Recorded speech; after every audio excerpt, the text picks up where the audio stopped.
Guys, geography optional की preparation करते हुए एक चीज जो मैंने फील की वो ये कि अगर आप कोई बुक उठाते हो तो एक ही टॉपिक से रिलेटेड आपको मल्टीपल टॉपिक्स मिल जाते हैं, मल्टीपल चैप्टर्स मिल जाते हैं, लेकिन कोई ये नहीं बताता कि उस चैप्टर्स को हम किस सीक्वेंस में कवर करें। हाँ, अगर आप कोचिंग ले रहे हैं तो एक अलग बात हो जाती है, क्योंकि उसमें वो आपको सारी सीक्वेंस के साथ टॉपिक कवर कराते हैं। लेकिन जब हम बात करते हैं हमारी सेल्फ स्टडी की, तो हमें खुद से देखना पड़ता है।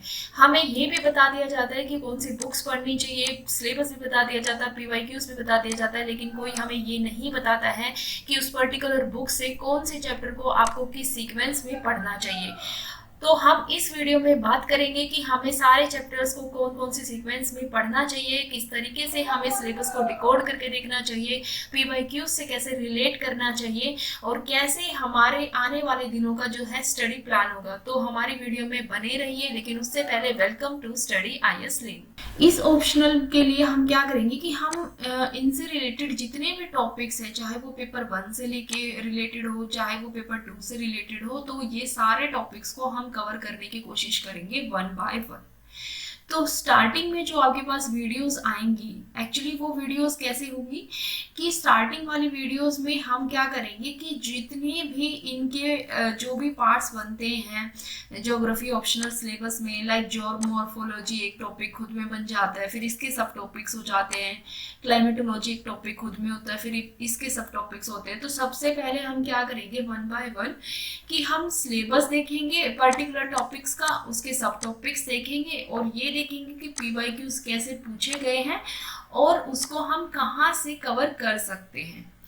वैसे तो ज्योग्राफी ऑप्शनल को कैसे कवर किया जाए इससे रिलेटेड बहुत सारी वीडियोस बनी हुई है, लेकिन जो प्रिपरेशन के दौरान मैंने फील किया कि आपको ये भी बता देंगे कि कौन कौन सी बुक्स आपको पढ़नी चाहिए, है ना, जैसे सविंदर सिंह सब बोलते हैं।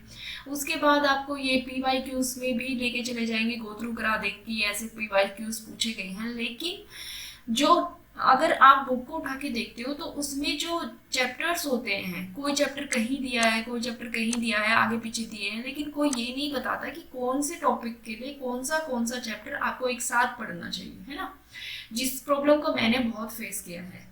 तो फिर मुझे लगा कि क्यों ना इसके लिए एक वीडियो सीरीज बनाई जाए, जिसमें हम क्या करेंगे कि हर टॉपिक को लेके, जैसे एंडोजेनेटिक एक्सोजेनेटिक फोर्सेस है, इस टॉपिक को हम उठाएंगे, इसके पीवाईक्यूज देखेंगे, फिर देखेंगे कि क्या ये पेपर 2 में कहीं आता है ये टॉपिक या नहीं आता है। फिर पीवाईक्यूज को देख के हम डिसाइड करेंगे क्योंकि हमें कौन सी बुक पढ़नी है और उस बुक में कौन से चैप्टर्स से हमारे पीवाईक्यूज से रिलेटेड जितने क्वेश्चंस हैं या इस टॉपिक, ये जो टॉपिक है वो पूरी तरह से कवर हो जाता है। तो हम जो है उस हिसाब से देखते चलेंगे, एक एक टॉपिक के बारे में हम इस पे बात करेंगे, ठीक है। तो ज़्यादा वीडियोस जो हैं वो इसी से रिलेटेड होंगी। हाँ, अगर कोई ऐसा टॉपिक है जिसको आप बोलो कि आपको पढ़ा देना चाहिए, तो वो भी आप मेरे को कमेंट कर सकते हो, तो उस टॉपिक पे भी हम पूरी अच्छी तरीके से बात कर लेंगे। अदरवाइज मैं आपको सिनॉप्सिस बनवा दूंगी सारे टॉपिक्स की कि इस टॉपिक्स में आपको क्या क्या चीज़ कवर करनी चाहिए, कहाँ से पढ़ना चाहिए, कौन कौन सा चैप्टर पढ़ना चाहिए, है ना। तो उससे पहले हम देख लेते हैं कि आखिर ज्योग्राफी ऑप्शनल का जो सिलेबस है वो हमें मतलब ज्योग्राफी ऑप्शनल को हमें क्यों चूज करना चाहिए। तो वैसे तो ये कोई टाइम बचा नहीं है, अभी अक्टूबर चला गया है, नवंबर आ गया है, ऑलमोस्ट 7 मंथ्स जो है हमारे पास प्रीलिम्स के लिए रह गए हैं। लेकिन चूंकि हम नवंबर, दिसंबर और जनवरी को हम 3 महीनों को यूज़ कर सकते हैं हमारे मेंस के लिए और ऑप्शनल के लिए। अगर आपको लगता है कि आप प्रीलिम्स जो है वो इजीली निकाल सकते हो, तो मुझे लगता है ये 3 महीने हम यूज़ कर सकते हैं, तो हमें ज़्यादा फोकस इस चीज़ पे ही करना चाहिए। लेकिन जो 2023 में एग्ज़ाम दे रहे हैं बच्चे, तो वो ऑलरेडी डिसाइड कर चुके होंगे कि उनको कौन सा ऑप्शनल ऑप्ट करना है, कौन सा ऑप्शनल ऑप्ट नहीं करना है। तो why should we choose geography as a optional subject. तो इस टॉपिक पे अगर हम बात करने जाएं उन बच्चों के लिए जो कि 2023 में एग्जाम देने वाले हैं, तो मुझे लगता है ये कोई बात बनती नहीं है। हाँ, 2024 में या आगे जो एग्जाम दे रहे हैं उनके लिए हम एक वीडियो बना सकते हैं जिसमें हम ये बात कर सकते हैं कि कोई ऑप्शनल को कैसे चूज किया जाना चाहिए, और दूसरा कि ये कि ज्योग्राफी को एज अ ऑप्शनल क्यों चुनना चाहिए, या जितने भी मिथ्स आते हैं कि इसमें मार्क्स नहीं आते हैं, तो ये सारी चीज़ें या फिर इनके क्या बेनिफिट्स हैं, क्या प्रोज है, क्या कॉन्स है, ये सारे डिस्कशन हम कर सकते हैं एक अलग से वीडियो में। तो जो 2023 में जो बच्चे प्रिपेयर कर रहे हैं उनके लिए ये वीडियो बनाना आई थिंक अब इसका कोई यूज़ रह नहीं गया है ना। तो अब हम इसमें क्या करेंगे, हम इस वीडियो में डायरेक्टली बात कर लेते हैं सिलेबस को लेके, PYQs को लेके। ओके, तो सबसे पहले हम बात कर लेते हैं कि ज्योग्राफी को अगर आप एज अ ऑप्शनल चूज करते हो तो उसके क्या क्या आपको फ़ायदे मिलते हैं जीएस में। देखो, अगर हम जीएस पेपर 1 की सिलेबस की बात कर लेते हैं तो जीएस पेपर 1 आपका बात करता है हमारा हेरिटेज के बारे में, कल्चर, अगर मोटा मोटा बोले तो कल्चर के बारे में, हिस्ट्री के बारे में, ज्योग्राफी के बारे में और सोसाइटी के बारे में। तो इसमें अगर हम देखेंगे ना तो यहाँ पे हम देख लेते हैं जो भी सोसाइटी से रिलेटेड फीचर, जो भी आपके टॉपिक्स हैं वो सारे टॉपिक्स आपके ज्योग्राफी में कवर हो जाते हैं। जो ज्योग्राफी से रिलेटेड टॉपिक्स हैं वो भी आपके कवर हो जाते हैं। और कहीं ना कहीं जब आप ज्योग्राफिकल लोकेशंस और ये सारी चीज़ें कर लेते हो ना तो आपको कहीं ना कहीं हिस्ट्री में भी उस चीज़ का फ़ायदा मिलता है। और जब हिस्ट्री कवर करते हो तो कहीं ना कहीं ज्योग्राफी में भी उस चीज़ का फ़ायदा मिलता है। क्योंकि अगर आप ज्योग्राफी ऑप्शनल का पेपर देखोगे ना, पेपर 2 में जो लोकेशंस पे क्वेश्चन एक पूछा जाता है तो वहाँ पे देखो माहे के बारे में हम जो है यूपीएससी जो इसमें हिस्ट्री में हम स्टडी करते हैं। हिस्ट्री की अगर हम बात करें, धोलावीरा हो गया, गंगा सागर हो गया, ये सारी चीज़ें जो है हम हिस्ट्री में स्टडी करते हैं। धोला सदी, अब ये हिस्ट्री क्यों हो जाती है, क्योंकि जब कोई चीज़ पुरानी हो जाती है तो ऑब्वियस सी बात है वो हिस्ट्री में ही जाके चेंज हो जाती है। और ये सारे टॉपिक्स तो वैसे भी आपके हिस्ट्री जब हम स्टडी करते हैं, मॉडर्न हिस्ट्री, एंशिएंट हिस्ट्री, तो वो सारे कवर हो जाते हैं, ठीक है। तो इसलिए जो है ये चीज़ें आपस में बेनिफिशियल होती हैं। अब जैसे इन्होंने एक एक सिलेबस जो है दृष्टि आईएससी मैंने उठाया है, इन्होंने एक एक टॉपिक निकाल के दिया हुआ है कि उसमें क्या क्या चीज़ होती है। जैसे देखो, वर्ल्ड ज्योग्राफी की अगर हम बात करें, geomorphology, origin evolution of the earth, interior of earth. और अगर हम ज्योग्राफी के सिलेबस की अगर मैं उठा के देखती हूँ तो देखो यहाँ पे देखो फैक्टर कंट्रोलिंग ये आ गया, तो हमारे पास आ गया जो इंटीरियर ऑफ अर्थ की फिजिकल कंडीशंस के बारे में आपको पढ़ना है ना। ओरिजिन इवोल्यूशन ऑफ अर्थ के वहाँ पे अर्थ पढ़ना है, यहाँ पे अर्थ क्रस्ट पढ़ना है। तो ये सारे एक दूसरे से रिलेटेड है। वही ओशनोग्राफी में भी हम सारा का सारा यहाँ से कवर हो जाएगा ज्योग्राफी ऑप्शनल से। तो ये सारा आपका जो है अगर आप देखोगे ना तो ऑलमोस्ट 80 to 100 मार्क्स का जो ज्योग्राफी की मेंस में जो वेटेज है ना वो 80 to 100 मार्क्स के क्वेश्चंस पूछे जाते हैं। क्योंकि प्रीलिम्स में जो है इसकी वेटेज कम हो गई है जब हमारा आईएफएस का पेपर भी आईएएस के साथ होना शुरू हो गया है। तो वहाँ पे जो है आपको जो एनवायरमेंट वाला सेक्शन है वो ज़्यादा अब आ गया है और ज्योग्राफी का थोड़ा सा वेटेज यहाँ पे कम हो गया है। लेकिन मेंस में वही 80 to 100 नंबर के क्वेश्चंस जो है वो पूछे जाते हैं, ठीक है। तो पेपर 1 में ये ऐसे बेनिफिशियल है आपके लिए। पेपर 2 की अगर हम बात करें तो देखो कुछ आपके कॉन्स्टिट्यूशन गवर्नेंस से रिलेटेड भी टॉपिक पूछे जाते हैं। जैसे अगर मैं 2022 का ही पेपर उठाती हूँ, पेपर 2, तो उसमें हमसे क्वेश्चन पूछा गया है पंचायती राज के बारे में। तो देखो ये क्वेश्चन पूछा गया है जैसे कि Panchayati Raj institution play role in grass root level planning in India. क्या ये पेपर 2 में नहीं हो सकता? ऑब्वियस सी बात है, पेपर 2 में पूछा जा सकता है। उसके बाद जो टोटल फर्टिलिटी रेट है, अगर इसको भी छोड़ दें हम और अगर मैं पर्टिकुलर टॉपिक्स और भी देख लेती हूँ तो देखो जैसे कि आपके पेपर 2 में जो आपके इंटरनेशनल रिलेटेड रिलेशन से कहीं ना कहीं जो टॉपिक्स होते हैं वो भी आपके इसमें कवर हो जाते हैं। जैसे कि अगर मैं आपको 2022 का ही दिखाती हूँ तो देखो यहाँ पे आपका पूछा गया है इंडिया नेपाल बॉर्डर के बारे में पूछा गया है। IR का टॉपिक बनता है आपका। जो इंटरनेशनल में जो पेमेंट्स में जो डिस्पैरिटी हो रही है इनकम में वो पूछा गया है, आपका इकोनॉमिक्स का बन जाता है। फिर हमारा IRNS नेविक प्रोग्राम के बारे में पूछा गया है, उसको एग्जामिन करना है, तो ये आपका साइंस एंड टेक का क्वेश्चन हो जाता है। कोविड-19 के बारे में आपसे, चलो ये तो अगर मैं इसको पूरा ज्योग्राफी का ही लगा लेती हूँ, ज़्यादा नहीं बात करेंगे हम। फिर SEZ पॉलिसी के बारे में पूछा गया है, ये आपका इकोनॉमी में कवर हो जाएगा, है ना। उसके बाद आपसे एग्रो क्लाइमेटिक रीजंस के बारे में पूछा गया है, आपसे नेशनल फूड सिक्योरिटी के बारे में पूछा गया, क्वाड के बारे में पूछा गया है। यानी देखिए तो पेपर 2 का आपका इंटरनेशनल वाला पोर्शन भी ऑलमोस्ट वहाँ से कवर हो जाता है। पेपर 3 में ज्योग्राफी ऑप्शनल कैसे हेल्प करता है, तो देखो इकोनॉमी का हमने देख लिया, अभी इकोनॉमी से रिलेटेड हमने क्वेश्चन देखे थे, SEZ से रिलेटेड क्वेश्चन देखा था। ये सिर्फ 2022 की बात है, इससे पहले भी बहुत सारे क्वेश्चन पूछे गए हैं।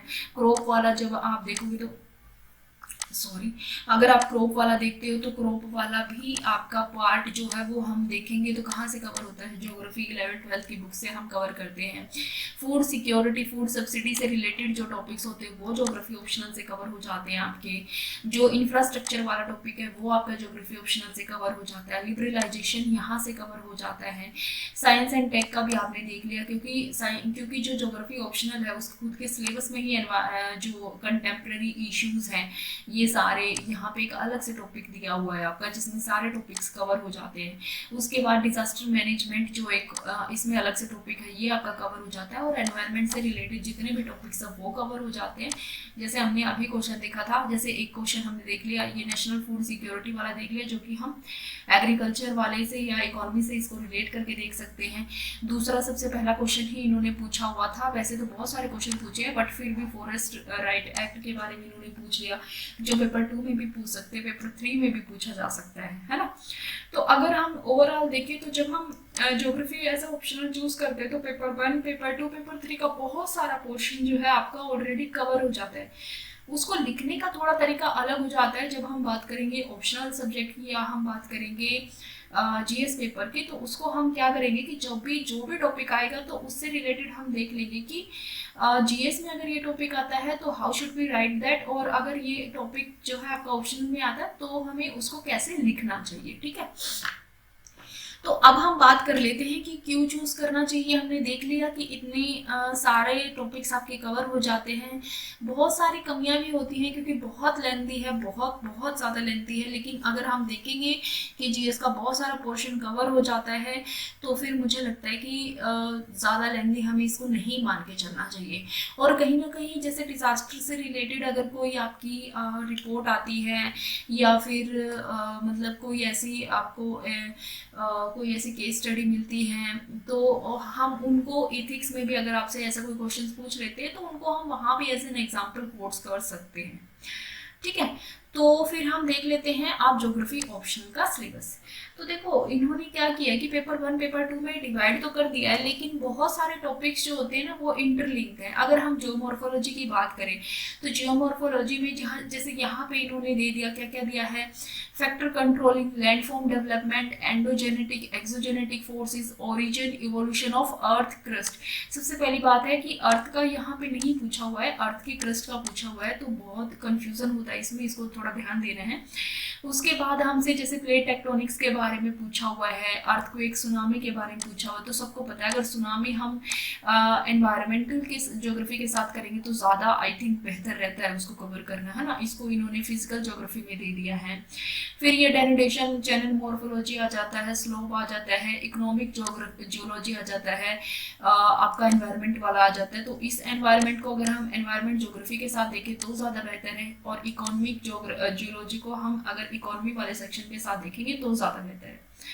अब देखो इसमें जो है फिजिकल सेटिंग की अगर हम बात करें, देखो जियोमॉर्फोलॉजी में हम यहाँ पे जो हमने अब यहाँ पे टॉपिक देख लिया। अब हम देखते हैं कि जैसे अगर हम पेपर 2 की बात करते हैं तो देखो अगर वहां पे हमसे पूछा गया ड्रेनेज सिस्टम, तो यहाँ पे भी तो सेकंड पेपर में भी तो दिया हुआ ड्रेनेज सिस्टम आपका वाटर शेड, तो इसको पेपर 1 के साथ क्यों नहीं कवर कर लेते हम, है ना। दूसरा आपसे स्ट्रक्चर और रिलीफ पूछा हुआ है यहाँ पे पेपर 1 में, वहीं आपसे लैंडफॉर्म डेवलपमेंट, ये चीजें जो है आपकी स्लोप डेवलपमेंट, ये चीजें आपकी यहाँ पूछी हुई हैं, जो आपके लैंडफॉर्म्स आते हैं। तो ये सारी चीजें हम पेपर 1 के साथ क्यों नहीं कवर करते। अब अगर हम जैसे मैं देख लेती हूँ, अगर हम क्लाइमेटोलॉजी के सिलेबस की बात करें तो यहाँ पे देखो टेम्परेट साइकिल, ट्रॉपिकल साइकिल के बारे में पूछा हुआ है, वेदर क्लाइमेट के बारे में पूछा हुआ है, डिस्ट्रीब्यूशन ऑफ प्रेसिपिटेशन के बारे में पूछा हुआ है आपसे। उसके बाद यहाँ पे अगर हम देखें, अगर मैं पेपर 2 में जाती हूँ तो देखो फिजिकल सेटिंग में ही हमसे इंडियन मानसून का मैकेनिज्म, रेनफॉल पैटर्न पूछा हुआ है। जब प्रेसिपिटेशन हम रेनफॉल वहाँ कर रहे हैं तो उसको वर्ल्ड की कर रहे हैं, तो उसके साथ साथ इंडिया की क्यों नहीं कवर करें। वहां पे आपके पास टेम्परेट और ट्रॉपिकल साइक्लोन के बारे में पूछा हुआ है, यहाँ से अलग अलग टॉपिक दे दिया है, ट्रॉपिकल साइक्लोन और वेस्टर्न डिस्टर्बेंस, ठीक है। तो अगर देखें तो ये पेपर 1 और पेपर 2 के टॉपिक्स जो होते हैं वो इंटरलिंक टॉपिक है, अलग अलग टॉपिक्स नहीं है।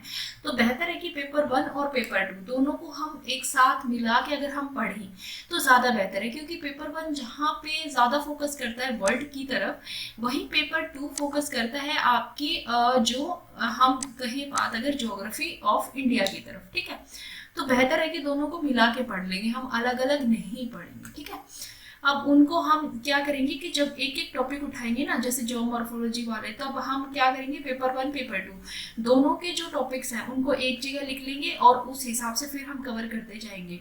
इसी तरह क्लाइमेटोलॉजी का, ओशनोग्राफी का, एग्रीकल्चर वाला, एनवायरनमेंट वाला जितना भी आ जाएगा उनको हम पेपर 1 और पेपर 2 दोनों को एक साथ लगा के चलेंगे। उसके बाद अगर हम बात करें कि इसके लिए कौन कौन सी बुक्स पढ़नी है, तो नंबर ऑफ वीडियोस पढ़ी हैं यूट्यूब पे कि कौन सी बुक्स हमें पढ़नी चाहिए, कौन सी नहीं पढ़नी चाहिए। बट मेरा फोकस आपका ज़्यादा ये होगा कि अगर आप कोई बुक उठाते हो तो आपको पर्टिकुलर टॉपिक के लिए कौन कौन सी चैप्टर्स पढ़नी चाहिए, और वो चैप्टर भी आपको किस सिंक में पढ़नी चाहिए। क्योंकि आपको अगर आप बुक उठा के देखोगे तो आपको जो चैप्टर्स है वो आपको अलग अलग मिलते हैं, आपको एक जगह सारे चैप्टर्स नहीं दिए होते हैं।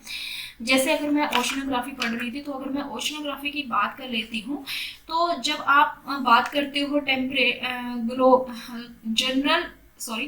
जनरल एटमॉस्फेरिक सर्कुलेशन एक टॉपिक करके एक चैप्टर है, चैप्टर नंबर 6, जिसमें हम जनरल सर्कुलेशन यानी हैडली सेलुलर मॉडल की बात करते हैं, वेव थ्योरी की बात करते हैं, जेट स्ट्रीम की बात करते हैं, shifting of pressure, wind belt की बात करते हैं।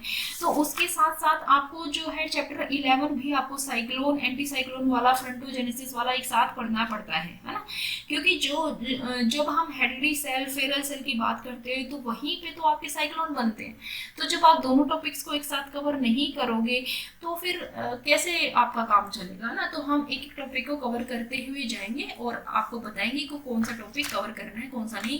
कोशिश करेंगे कि हर टॉपिक के आपको सिनॉप्सिस लिखवा दें, अदरवाइज ये तो हम जरूर कर लेंगे।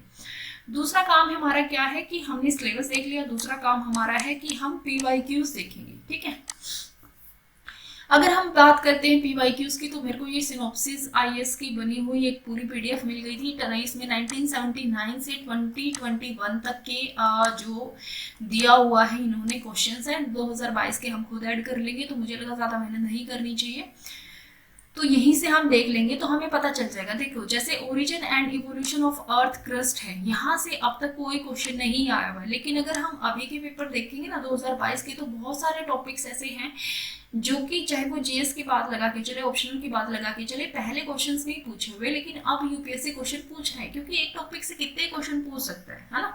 और जब बार बार क्वेश्चंस एक टॉपिक रिपीट हो रहा है और कोई टॉपिक को बिल्कुल छेड़ ही नहीं रहा, तो इसका मतलब है कि वहाँ से क्वेश्चंस आ सकते हैं। अब यहाँ से हमें कैसे पता चलेगा कि कौन से क्वेश्चन बन सकते हैं, तो इसके लिए हमें जाना पड़ेगा जियोलॉजी के PYQs पे, क्योंकि वहाँ पे इससे रिलेटेड क्वेश्चंस पूछे गए हैं। ठीक है, उसके बाद हमें यहाँ से क्या पता चला, हमें ये पता चल गया कि ये टॉपिक हमारा लीस्ट इम्पोर्टेंट है। तो अगर आपका ये टॉपिक बाई चांस जो है छूट भी जाता है, पहली रीडिंग में कवर नहीं हो पाता है, तो हम इसको बाद में भी कर सकते हैं, कोई ज़रूरी नहीं है। यहाँ से हमें दूसरा पता चल जाता है कि सबसे ज़्यादा इंपॉर्टेंट टॉपिक कौन से है। जैसे देखो, अर्थ के इंटीरियर के बारे में क्वेश्चन पूछा हुआ है, 2005 में क्वेश्चन पूछा हुआ, role of seismic waves in the study of earth interior. और यही क्वेश्चन 2010 में पूछा हुआ है कि रेलिवेंस क्या है सिस्मिक वेव की स्टडी की in determining the structure of interior of the earth. अब दोनों ही तो सेम है, तो देखो अब ये भी नहीं कह सकते कि PYQs टॉपिक्स जो होते हैं रिपीट नहीं होते। अगर आपको 2005 का क्वेश्चन पता था, आपने उसको लिख के देखा था, तो 2010 वाला क्वेश्चन करना कोई ज़्यादा मुश्किल काम नहीं था।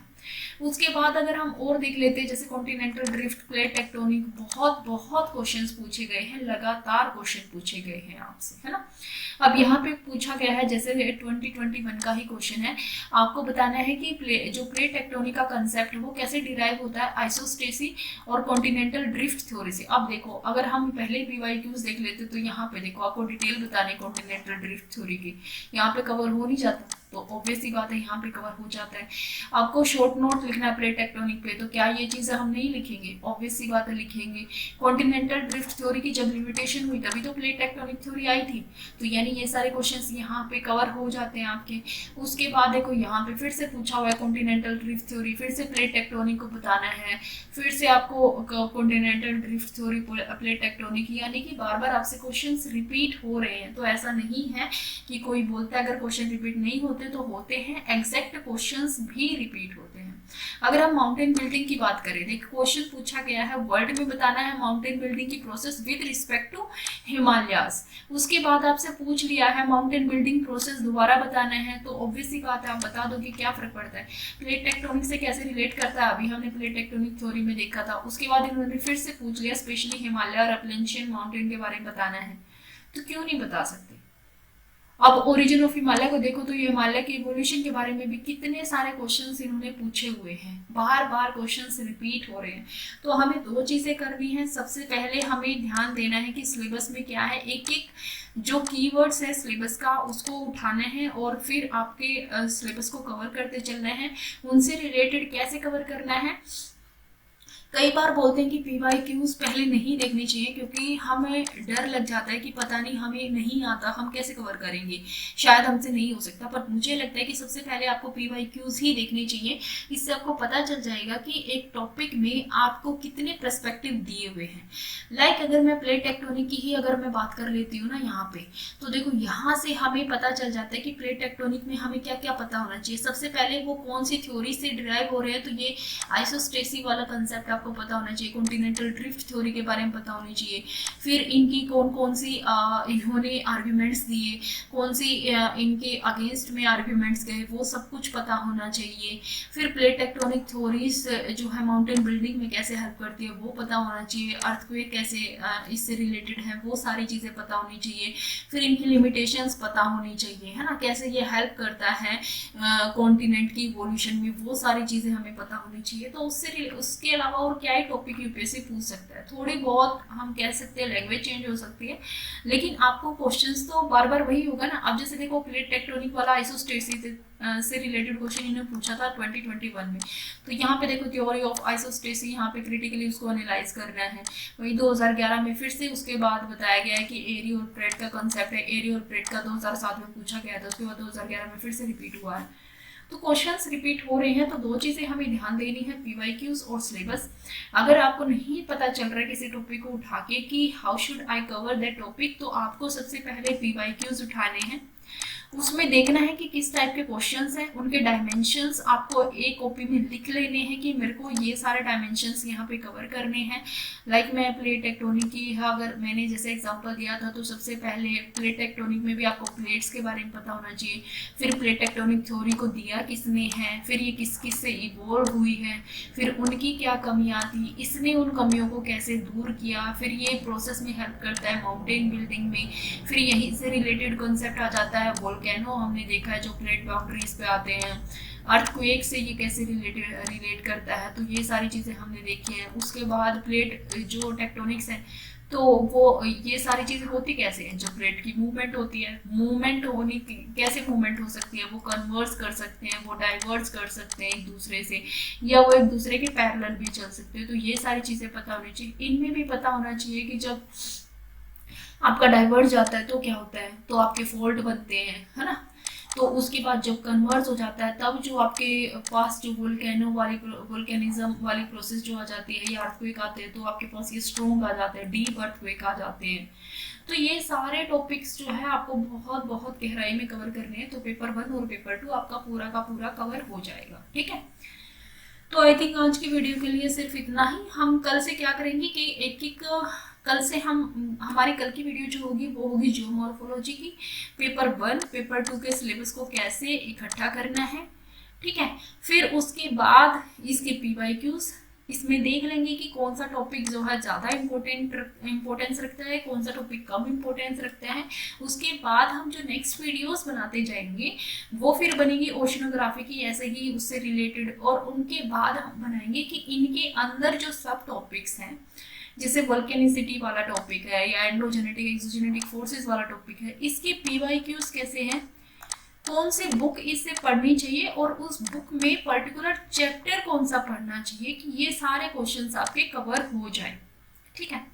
अब जैसे कई बार कहती, जैसे मैंने 2022 का क्वेश्चन देखा ना, तो एक्चुअली मैंने बहुत टाइम पहले अपनी पढ़ाई को छोड़ दिया था, दोबारा मैंने इस पढ़ाई को शुरू किया है। तो उसके बाद जब मैंने 2022 वाला पेपर देखा, तो 2022 वाला पेपर 1 देखने के बाद ही जो पहला पेपर था उसका पहला ही क्वेश्चन मेरे को नहीं आता था। तो एक बार तो मैंने सोचा कि चलो इसको ऑप्शनल को चेंज ही कर ले, बट उसके बाद जब मैंने पूरा पेपर देखा तो मुझे लगा कि हाँ ठीक है, मेरे को थोड़ा बहुत आइडिया है, मैं इस चीज़ को कर सकती हूँ। अगर आप जीएस के उससे भी देखो तो जीएस के उससे भी आपके सारे क्वेश्चंस कवर हो जाते हैं, लेकिन क्योंकि जीएस को और ऑप्शनल को लिखने का तरीका आपका अलग होता है, तो हमें ज़्यादा जो है वो इसी चीज़ पे ध्यान देना है कि हमारा जीएस में कैसे हम इसको कवर कर लें और ऑप्शनल में हम इसको कैसे कवर कर लें। ठीक है। और रही बात मार्क्स की, मार्क्स नहीं आते हैं तो ऐसा कुछ नहीं है। ज्योग्राफी ऑप्शनल में बहुत बहुत मार्क्स आए हुए हैं, 318 मार्क्स भी आए हुए हैं, 333 मार्क्स भी आए हुए हैं, 306 मार्क्स भी आए हुए हैं। मे बी एक दो ऊपर नीचे हो सकता है, बट बहुत मार्क्स आए हुए हैं। और अगर आप हर ऑप्शनल को उठा के देखोगे तो कोई भी ऑप्शनल गारंटी नहीं देता आपको कि आपके इतने मार्क्स आएंगे। आपको मेहनत करनी पड़ेगी, ऑब्वियस सी बात है। तो आप वो कोई भी ऑप्शनल आपका चूज करो, मैं ये नहीं कह रही कि आप ज्योग्राफी ही चूज करो, बट कोई भी ऑप्शनल चूज करो, आपको उसके अंदर मेहनत तो करनी ही पड़ेगी, है ना। तो चलो एक साथ मिलके मेहनत करते हैं, एक साथ मिलके अपना ज्योग्राफी ऑप्शनल कवर करते हैं, और हम मिलते हैं नेक्स्ट वीडियो में। अगर आपको ये वीडियो पसंद आया है तो हमारे चैनल को लाइक, शेयर और सब्सक्राइब जरूर करें। Thank you so much, bye.